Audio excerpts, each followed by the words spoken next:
everyone. Hello, friends, all of the people in chat. So good to see you again, and so glad you're here. Hello, Milani. Hello, Tim. Tim is always here. Lynn, hello from Australia again. I will be there in just a few days. It's going to be so exciting. Hopefully we have fixed the echo issue that we were having yesterday. If we still have a little echo, let me know. I tried to switch some things around and hopefully clean up the audio for you guys a little bit. Hello, Anna. Hello. Hey, we back. Yeah, that's right. Hawk in the house. Lynn, yesterday you said make the badge one shape. I spent hours trying to do this. Do you mean merging layers? Oh, we were using the Pathfinder tool. The Pathfinder tool to join all of those together. You also can use the shape builder tool. Hello, Colleen, Joseph, Equipoise. I love that. So today, hello, I didn't introduce myself. My name is Andrew Hawkrattle. You can just call me Hawk if you're nasty. A little Janet Jackson reference for you. And I will be your host and guide as we go on this design safari in Adobe Illustrator. We're learning a lot of how-tos the last week, and we have a few more days left, and I wanted to spend a little bit of time talking about why.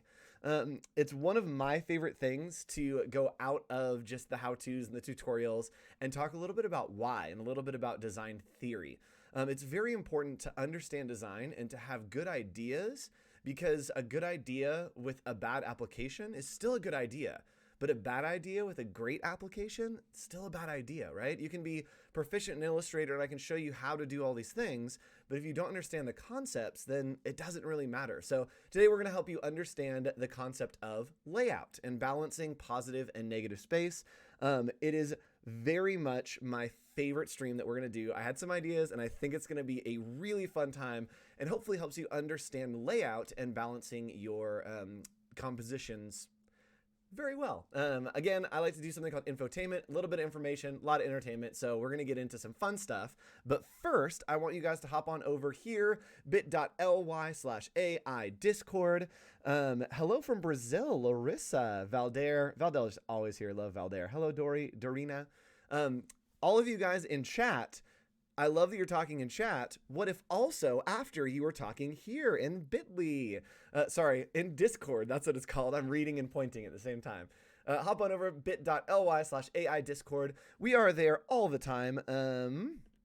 We are hanging out. People are posting their work. There are gradients that are happening. I think this was from a couple days ago. There are gradients from that challenge. My friend Gus over here has a message that I haven't read that I probably should. We also have a great lineup of mentors in there. Kathleen, awesome. Julia, who I think is going to be doing the next set of daily creative challenges. She just posted on her Instagram looking for things that you guys want. So if I'm missing anything and you want a lesson on something additional that we didn't get to cover in these 2 weeks, go comment on her Instagram. Let her know. She's totally amazing. We've got to do a couple streams together, so I'm excited to watch her stream.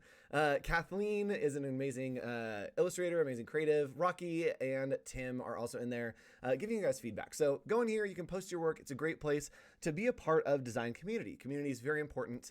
And so hop in there and talk to all of our friends. Let's see. What else? Let's talk about Behance. Hello, Lorena from Spain. So Behance, let's hop over here. There we go. This is the place where you can grab all of your daily creative challenge catch-up or source files. Behance.net/challenge/illustrator. If you scroll down here, you can check out all of these different lessons. The blend challenge, people are still doing work from that, which is really, really fun.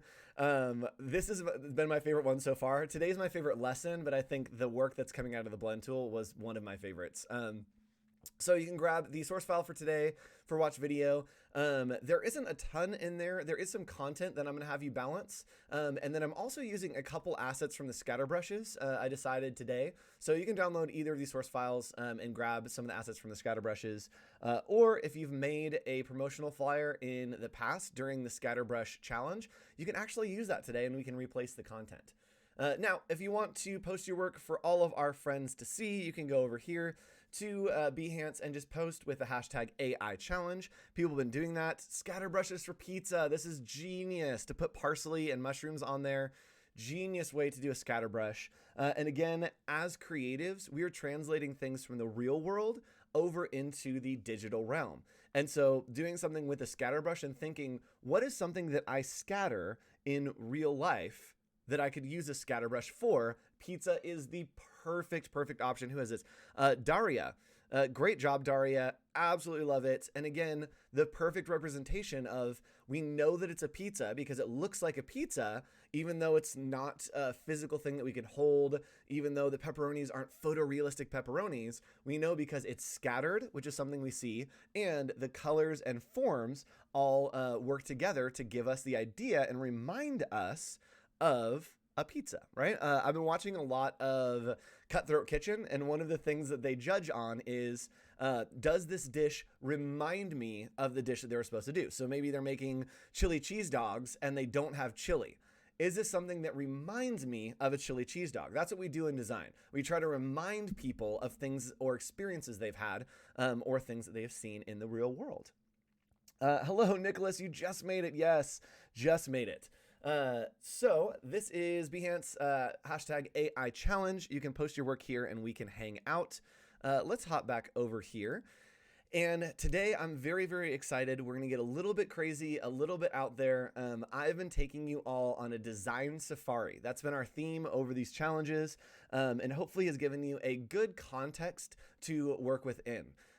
Having a good context is important. The content can shift and change because it's informed by the context that we create. So for these challenges, I tried to create a context and worked with my friend Gus, who is in that Discord that you saw, to create the idea of a design safari. So what that means is the context is design safari. And if you're making content, why not theme it as a safari? It's hard to come up with ideas from scratch. And so I wanted to give you a nice little springboard to kind of play inside this world that we've created. Now today, we're going a little bit off the trail. We've talked about staying on the trail. We've talked about staying in the boxes. Don't leave the safari. But today, I have a discovery that I think you all are going to like.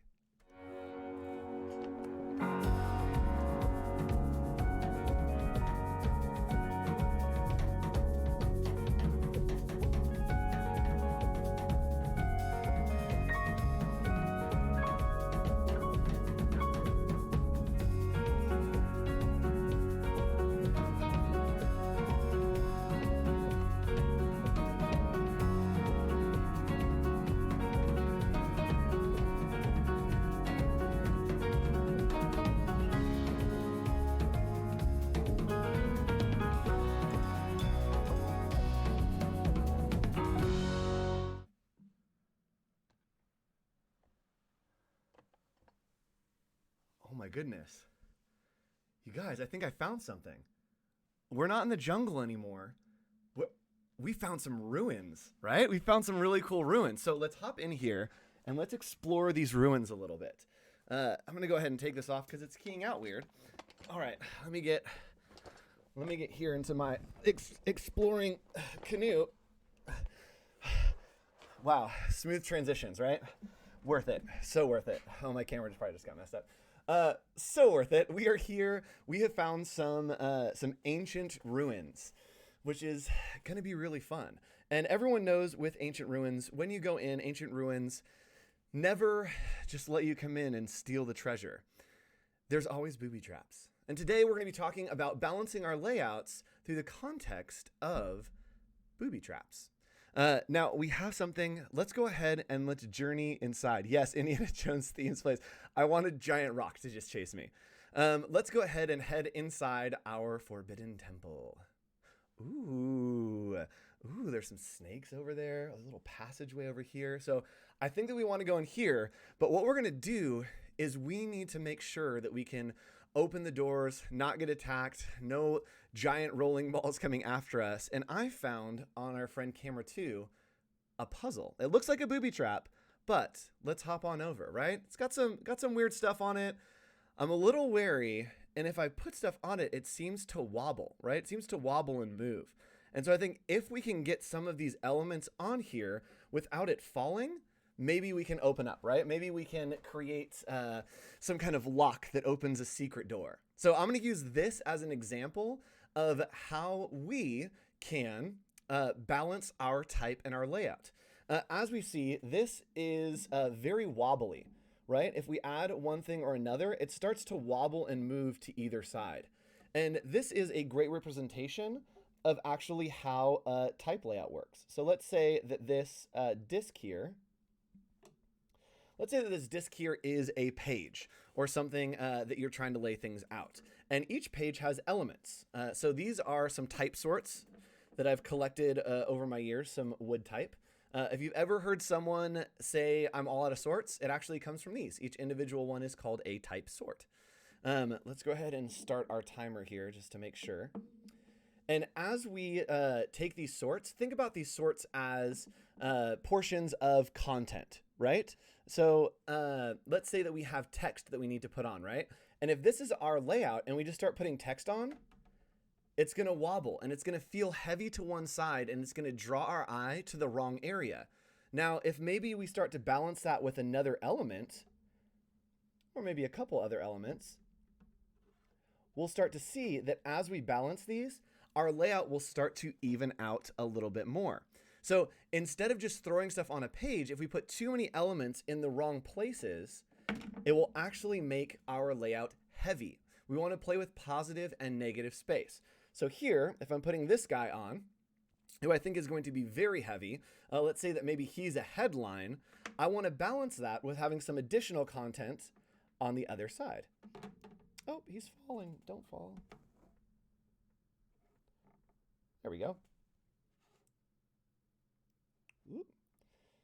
So we are balancing our layout, and now you can see that as we balance layout, everything visually has a weight, everything visually has a space. And so as we put content in, I'll come back to this camera and we'll kind of point out that the heading is going to be a thicker letter and a taller and bigger letter, and that's going to be heavier, like this guy here. So it's going to draw our eye to that, and it might become unbalanced. Some of our content might be like this little guy here, to where it's lighter, it's a little bit smaller, not taking up as much room. It is just helping to balance. So I think that we've unlocked, I think everything's balanced here, and I think that we've unlocked, let's go ahead and just add a little frog, because this negative space is killing me. There we go. So positive space would be the space that's being taken up by things. So this is positive space, this is positive space. All of these little things are positive space among this negative space. Now, something is happening here that is wrong, and that is that our negative space is trapped. Think about negative space as a river. You always want to be able to get out to the edges. And right now, we have positive space that's very trapped with some negative space trapped in here, a little bit up here. We want it to be able to get out. So it feels a little heavy, but let's hop over into Adobe Illustrator, and I'll be cutting back and forth between this example and our Illustrator file so that you can see how visual balance really works together in the real world and also in Adobe Illustrator. So let's hop over. Here we are in Adobe Illustrator. Let's go ahead and read our prompt for today. Design a promotional poster using the type tool and the rectangle tool. Focus on balancing your space as you lay out your content. Pro tip, you can use the background from your day 5 challenge to add some zazz. Just a little bit of zazz. As always, you can follow me on, oh boy. Oh boy. I hit all the wrong buttons, guys. There we go. You can follow me on Behance or Instagram at hawk.co, HOCHDOTCO. Don't have time for punctuation in my life. Got to keep going. So you can follow me there, HOCH.co. And today, our affirmation, don't think out of the box, think with the box. Now, we have a memo over here from corporate, and this is what we need to lay out on our page. We need a 4x6 card for our upcoming event. Here's the info that we need on it. So let's actually just come over here and look at this info. We have Sleep on Safari, which is the title. Then we have a lot of content here. This overnight adventure will be an experience that you'll never forget. This ultra-inclusive excursion. You'll find yourself sleeping in a pride of lions, a pack of hyenas, or even a flamboyance of flamingos, which is the actual term for a flock of flamingos. Date and time fill up, so book your today, website, some more information, and then we also need this disclaimer down here. Now, what we're going to do now is define hierarchy. And hierarchy, as we cut back to camera 2, hierarchy is what we see with the importance, that this is the heaviest, and so it feels the most important. This is the highest, so maybe it'll be the second most important. And then these other elements start to scale down from there. And so we're going to establish our hierarchy by working here. And what I'm going to do is I'm just going to make notes over here. And I am going to, actually, I'm just going to make rectangles because that's what we talked about in the brief. We can come over here, make a rectangle for the rectangle tool. And what I'm going to do is I'm just going to make sized rectangles. And what I'm doing is thinking of hierarchy. What is the biggest and heaviest object? Just like we have that guy on there who's a figure that's made of clay that's heavy, it's going to weigh down our design in that area. So this is probably going to be the heaviest because it's our title. We want people to look at that first. Next, we have this block of text. This won't be as visually heavy, but it's going to be a lot of space. So what I'm going to do is I'm actually going to make it a little bit shorter, but I'm still going to make it very thick. So I know that this is going to be a heavy chunk, but I want to make sure that it isn't feeling overwhelming, that it's still complementing, and this is the thing that we go to first. Next, we have our little website. The website is just going to be a little footnote, just a little tiny, right? If we're laying these out on our board, just a little tiny call out. The call to book is probably going to be exactly the same. And the address probably going to be about the same as well. So I'm just duplicating these by clicking, holding Alt, and dragging down.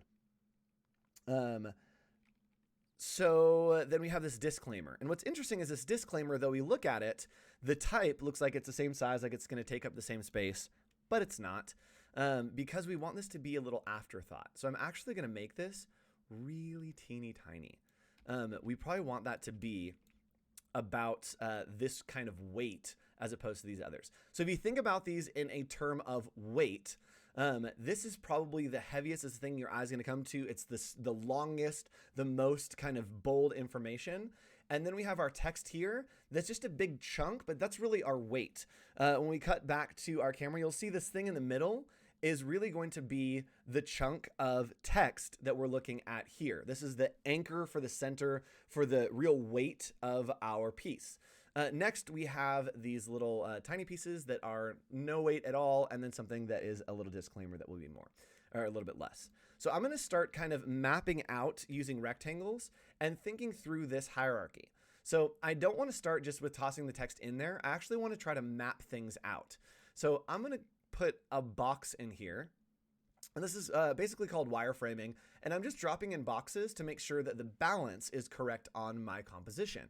So this will be the heading. It feels like it's going to be very top heavy right now. But if I come down here and let's say that I want this content to be all the way across, right? It's going to feel like it's just balanced all the way out. It feels like it's stretching too much. Feels like it could get very, very heavy. And so let's bring this in just a little bit. And we're actually probably going to maybe drop a box around this, drop some kind of element. So it feels like, there we go. It's kind of locking in a little bit more for me. Let's actually make this longer, just so we have a little bit more weight on that top that we can balance out on the bottom.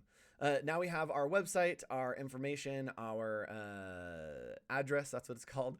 So let's drop these in here. I think that they're just going to be small little details. So I'm going to drop these in just with wireframes, keeping them exactly the same size because I think that the hierarchy says that they should be. They are equally important information. And now it feels right, like we're balancing in the middle a bit. And then maybe we take the disclaimer and drop it down here in just a little piece. There we go. Let's move this up a little closer to that headline. So for me, now we've made this right. It's balanced. We know that this Sleep on Safari is the headline here. This content is going to go in here. These tiny little pieces are the third level of the hierarchy that will go in these spaces. And the disclaimer, we will just drop down here. Now, I also want to add some extra elements, right? So we're looking at this and it feels like it's a little top heavy. So what I want to do is maybe I want to throw in a line of like these leaves, right? I want something here that is going to help balance this space in the bottom, right? So that's feeling pretty good. But now it feels like maybe this negative space is uneven, that this comes all the way across and this one doesn't. So I'm going to go ahead and mirror it. And this is the easiest way to balance things and create that positive negative space, is just to mirror your compositions. We're going to make sure that this is fitted up here. And now we have a wireframe, right? It feels balanced. If we were to put this on that booby trap that we were looking at camera 2, it would sit right in the middle. It would balance. It would feel like it's weighted equally, and it would be perfectly balanced with the flow, and would lay right on top of that. So we want that. We don't want it to be heavy to one side or the other. And now with these wireframes, it's super easy to just start grabbing this content by copy and pasting. And this is where you start to make some type decisions. And we're actually talking about type more this week, but I'm just going to throw everything in Tightling because I like it. And I want for the headline something big, bold, chunky. I always want something for a headline that feels like it's heavy, right? We want something that feels like it's one of the heavier pieces on here. So we're going to go ahead and just scale this into this box. There we go. I'm just hitting S to use a scale tool. So now we have our headline, right, which is heavy, big, bold. Now we want something that's a body copy. And I'm going to go ahead and just use, let's use like work sans or something. Actually, let's just use Times New Roman because it's very, there we go. Very simple. So dropping this into this box area, you can see now that it is not as important as the headline, but let's go ahead and increase this size, and you'll see that it starts to get heavier and heavier. As we increase the size, we also can change the leading to give it a little more space, and that will help with balancing some of this positive and negative space. All right, so this is feeling good. Let's go ahead and center that in there. So again, this is the second part. So we have something heavy on top. We have something that's semi-heavy but larger in the middle to balance that. And then down here, we're just going to drop in our little footnotes. These are not important, but I like to match them to the weight of this. So we want them to have a similar weight, but not be as heavy. Similar visual weight, but not as heavy. So I'm just going to shrink this on down. And Tightling's Gothic is great because it has a whole bunch of different options. So we're going to put this in light, and I'm just going to grab this website. We're going to drop it in here. Oops. Oh, I did the thing. We're going to select this, grab the eyedropper tool, and just click up there. It will make sure that it stays together. Oh, I'm clicking all the wrong things, guys. All right, shrink this on down. We're going to make it regular. I'll kern it out a little bit. Why not? All right, that's just giving it a little bit more space to breathe and a little bit more lightness. So there we go. So it has a similar height that feels like it's important, but not as important as the headline. It feels different than the body copy, and still our composition is feeling very, very balanced. So again, we would do that and just drop in this other information like this website, this number. And that's just going to be our call us number. Call at that number. And then we can drop the address, and last but not least, this little SOS, this little disclaimer. Again, the least heavy and the smallest thing probably on the page. So we're just going to paste it in into a little box here. And what I'm going to do is I'm going to take this down super, super small. Because again, we want it to be almost like a little featherweight that we're putting at the bottom to just help balance out the top a little bit, right? The top still feels a little heavy, but having something down here to balance it out just a little bit, I think, there we go. I think keeps that flow. So what, turn it out now, yo. Take it back 2 times. Yes. So what I want you guys to do is play around with some of these elements from our day 5 challenge and take this content, and I want to see you lay it out. Now I want to see when you post your work, I'd love to see without the content. Just show me what your wireframes are and how you decided to lay things out, how you decided to balance all of that. When I give feedback, and to the other mentors that are watching, when we give feedback on this challenge, we're going to try to tell you it feels visually heavy in one place or another. Either it's feeling very visually heavy to the bottom right, visually heavy to the top. And when we say that, all you need to do is think about our weight, right? If it's feeling visually heavy to the top because there's too many elements, maybe all you need to do is remove an element or change an element or move an element so it feels like it's less visually heavy. So today was one of my favorite streams. I had so much fun. I love doing the puzzle and breaking out of this hidden, forbidden temple with you, stealing some treasure. I think that we got the treasure, and I think the treasure was the friends we made along the way. So thanks so much for coming to hang out. As always, I will be back tomorrow until the end of the week, 2 p.m. Pacific Standard Time. Goodbye, Jack. Goodbye, Tim. Thank you so much for hanging out today, and I'll see you all later.